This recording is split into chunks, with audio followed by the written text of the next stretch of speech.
Hey everybody, it's John Jack here with Cripple Fox Gaming, and I have got some projects completed with the fences that I showed you how to paint in a previous video, and I will show you just what I'm doing with those right now. Here's some of this terrain I'm making for Adepticon, for some of the tables that are going to be on for Vanguard and stuff. And here, as you see, is the fences that I made. I did the weathering techniques and all that stuff that I showed on a previous episode. And then all this fun stuff here is literally a $10 doormat.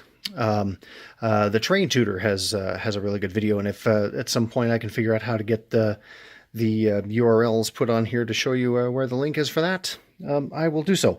But otherwise, you can just look up the Terrain Tutor, fields and stuff like that. It's literally just take it's a rubber-based mat, and you're just going to take a hobby knife and you're going to cut it however big you want. And I measured out all these. I did it several times because I needed to figure out just how many of these fences I could fit on a single area, and I wanted to do it in little sections. So this one is kind of its own thing. I've got the well here is from Dungeon Saga, and I put that in the center. I've used that in Vanguard. There is a scenario that calls for a portal, and this was a good size, and I figure, yeah, they go down there, and then they look down the well, and some of them get sucked in, and some of them don't. So this is the first one. This is the second one, and again, this is something that I have made two of them about the same size. So this is something you can put on the end of your table. And here is a little bit of difficult terrain to get around. Same thing. I got these things here, and the little signs here. I did the same. It's the same technique. And I actually went online and looked up, fantasy town name generator. And then I got to think, it's like, wait a minute, I can't not put inside jokes in the bits of terrain I've done. If you were at Gen Con and did the Walker Challenge, I have graffiti on all the buildings that I did for that, that are friends of mine, and mine as well. And so I'm just going to tell you right now, bards, don't go to the town of Renton. You are not welcome there. Thurlwell, maybe. That might be a good place for you guys to go. But otherwise, this is the same. Let's see if I can get that to focus back. There we go. I've got this half, and then what I did is I made another half that's just about the same. And all I did was on both of these, literally cut this to fit, glue it down with some, what was it? It was called this stuff, Loctite Power Grab All-Purpose Glue. And this stuff, boy, if you've got something you want to stick to an MDF board, this is the stuff, because it'll hold pink foam. It'll hold these things. It'll hold other pieces of MDF together. It's some super good stuff, and it's pretty cheap. I think it was like $5 for a big tube of that stuff. You can get it in a caulking gun size, but I'm not going to mess with a caulking gun on my nice antique desk. So what I did with this was literally glued this part down, just kind of flocked around on the table here. There's some mixed flock. There's a little bit of grass in there. But otherwise, what I've seen Mel do on the Terrain Tutor thing, he will put clay, that DAS clay, I think, along the bottoms of these. But like I said, as you know, I am not. I'm kind of a lazy guy. So what I did is I just put some coarse flock and some grass. I'm gonna try to find a spot that gets that a little bit better, kind of along there, where you can kind of see. That you can actually kind of see part of the red rubber mat, or the black rubber mat. So we're going to ignore that, and I'm going to pull back and refocus on this. Like I said, you've got this, and you can put these together, and you can have a bigger field, or you can put them in the corners and have, little bits of area terrain. This, I kind of did a thing where, maybe they harvested this strip, and then what I did on this is I just put some soil, some dark soil flock on that, and that'll give you, if you want to not walk through difficult terrain, I think that base that's a little bit narrow. I don't think you could fit a 20 mil base through there. Maybe. Nope, you can't. So this little dude, can't look. I'm looking in two different places, but he could sure hide and have a nice line of sight down that thing. And what, roll a bowling ball? Sure, that's the thing. So I'll put that back. But like I said, this one, same thing. This one I went with the town generator in Dunwich and Keld, so you can head to those places if you need to buy some wares. I don't know, man. I needed to find something that I could write really small. But again, this is just these are the fences that I did. This is one of the gates, and all I did was here I used some of the scorched metal on the hinges, and all of these things I have just hot glued down to the base. And here's another trick. Like I said, make sure, don't get in a hurry. Don't be like your buddy John and wait for stuff to dry, because I went ahead, I flocked all this stuff yesterday, 2 days ago, Sunday, and that way I give it a full day to dry, and you've got and then you can hot glue these down, because what happens if you try to hot glue a moderate temperature hot glue down on somewhere where you've got glue, it doesn't stick. So, you know, the lesson learned. And actually, I will show you kind of how I do that. And here I had some extra pieces of that doormat that I had left over, and I'm going to go, well, you know, I bet guys can fit down those things. Yep, sure enough. So you can walk down through in between those rows and not have to worry about difficult terrain penalties and so on and so forth. So this, all I did, I got a nice close-up of one of these that I haven't glued down here yet. And, whoa, God, there you go. Let me see. And all I did, the difference between this and this is this one I didn't paint the hinges on yet, and I just painted these green down here.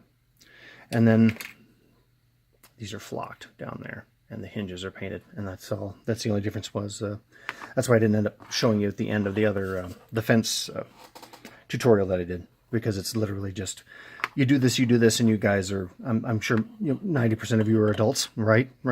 So all I'm going to do to glue these things down, I'm going to just put a dollop of hot glue on that, and on that, and on that, and on that.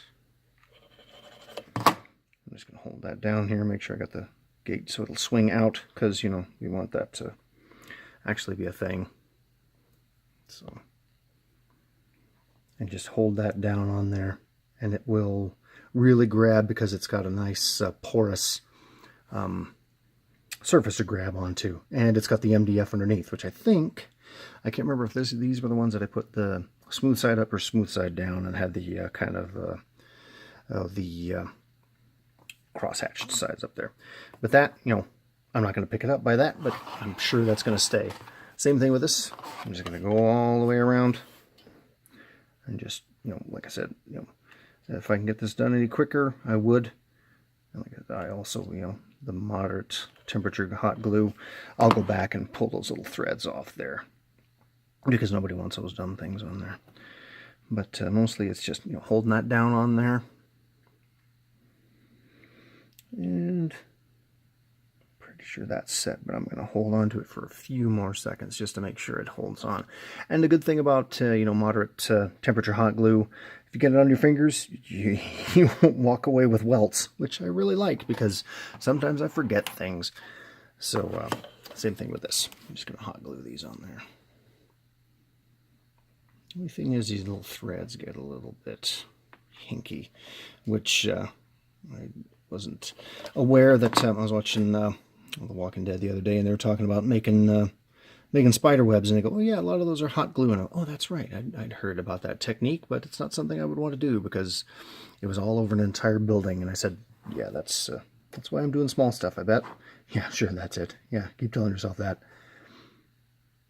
And like I said, I'll go through and clip off. There's little, I don't know if you can see them on there, but there's little bits like there that the glue is kind of, there's a little shiny wisp of that stuff. And this, swing that back around, so the fence will open out, because you don't want a fence, you don't want a gate that you're going to swing in the inside.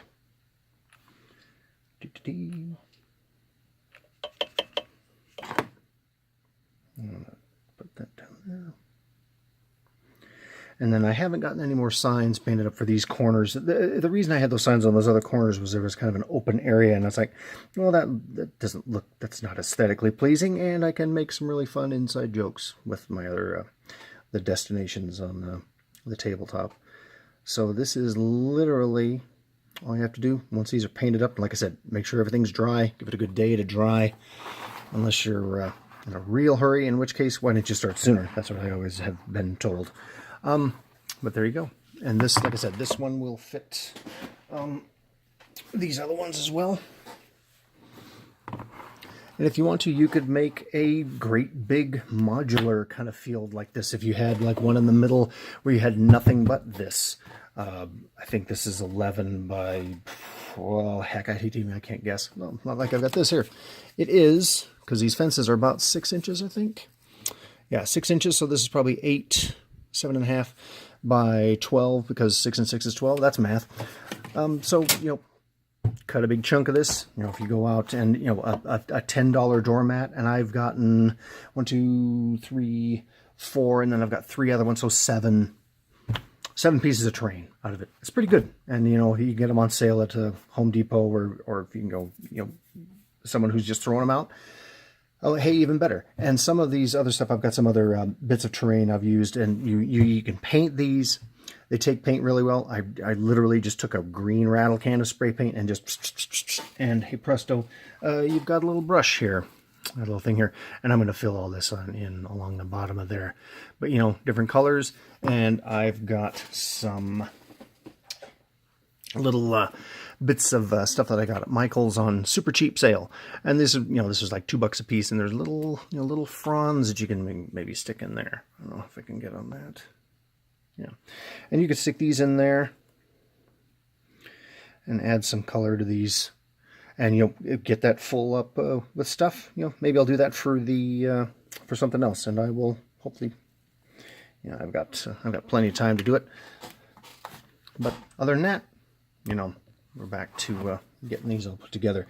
So these are done, like I said. So I've got 4 area terrains done, and they don't look too terrible. You know, I'll probably go through. I'm going to dull coat all these, you know, just to get those the shiny bits of glue that's there, and and also, since it's already dried, you know, at some points, oh man, I need to dull coat that and blow that off go outside so I don't get a bunch of flock all over my carpet.